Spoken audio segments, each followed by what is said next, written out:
प्रस्तावों को मंजूरी मिल गई है। 25 अक्टूबर से 31 दिसंबर तक सोयाबीन की खरीदी होगी।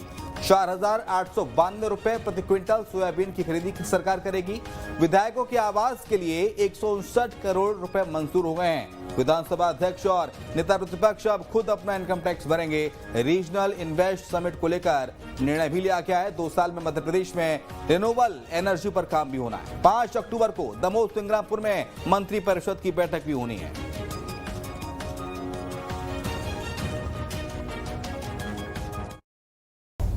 आज कैबिनेट में सोयाबीन उपार्जन की नीति को मंजूर किया गया है। जैसा कि आप जानते हैं कि भारत सरकार ने इसका समर्थन मूल्य 4,892 रुपये घोषित किया है और कैबिनेट ने ये तय किया है कि 25 सितंबर से 20 अक्टूबर तक किसानों का पंजीयन होगा और 25 अक्टूबर से 31 दिसंबर तक इसकी खरीदी होगी।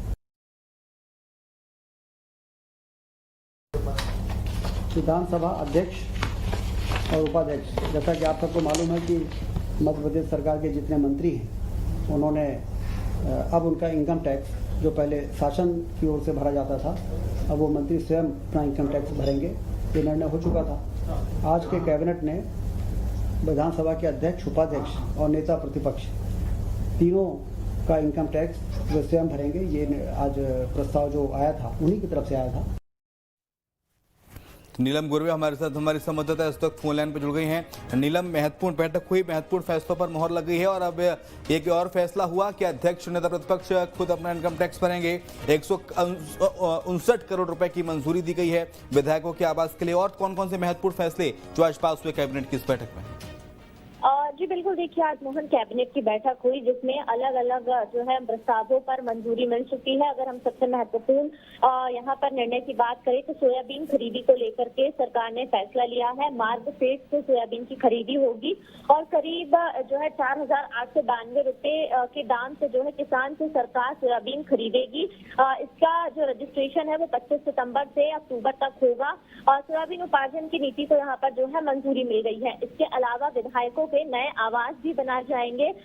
करीब 102 आवास जो है बनाए जाएंगे और इसके लिए जो है करीब 133 करोड़ रुपए की मंजूरी भी कैबिनेट में मिल गई है। इसके अलावा बीते महीने जो है कैबिनेट की बैठक में एक निर्णय लिया गया था कि विधायक जो है अपना इनकम टैक्स खुद भरेंगे। आज ये निर्णय लिया गया है कि विधानसभा अध्यक्ष, उपाध्यक्ष और नेता प्रतिपक्ष भी जो है खुद अपना इनकम टैक्स भरेंगे। इसके अलावा नीमच में 4 लेन बनाने की भी प्रस्ताव को मंजूरी दे दी गई है और कुछ अहम फैसले इस तरह से भी लिए गए हैं कि जो अगली कैबिनेट होगी 5 अक्टूबर को वो रानी दुर्गावती को जो है समर्पित होगी।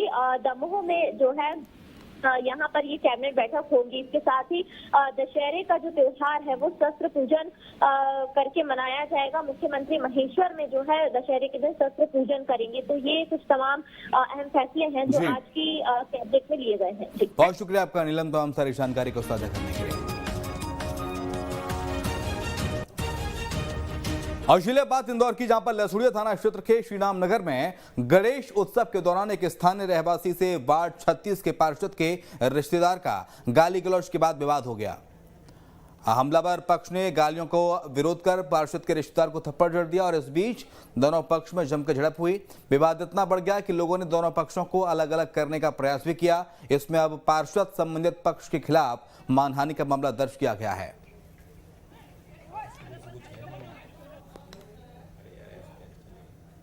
और खबर ग्वालियर से, जहां पर एक सराफा कारोबारी से लूट मामले में पुलिस ने मुठभेड़ के बाद 3 बदमाशों को गिरफ्तार किया है।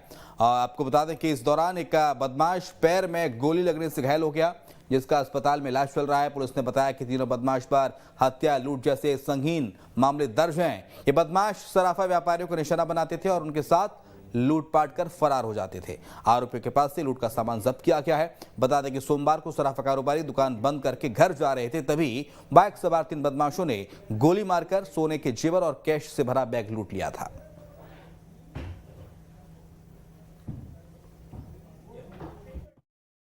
मुठभेड़ है, इसमें